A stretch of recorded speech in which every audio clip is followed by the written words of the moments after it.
Kalika studio Ara.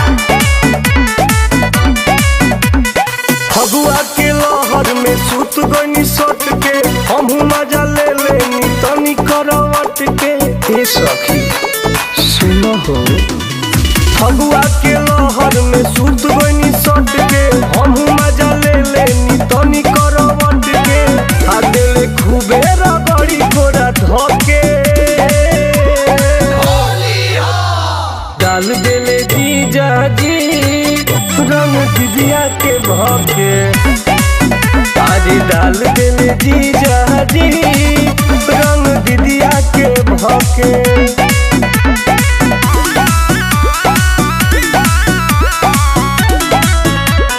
Music by विकास रोशन।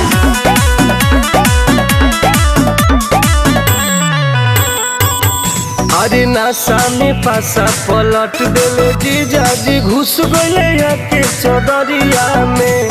फागुन के लहर में क देले कहर घाट कई देले अनहरिया में। कतना बताई अनहरिया में मन मानल ना हमरो बहकल रे। पूरा अगिया जवनिया के लहकल रे। हारले उहो के लाड सखी पके। अरे डाल देले जीजा जी रंग दिदिया के भके। रंग डाल देले जीजा जी रंग दिदिया के भके। डाल देले जीजा डाल देले जीजा जी।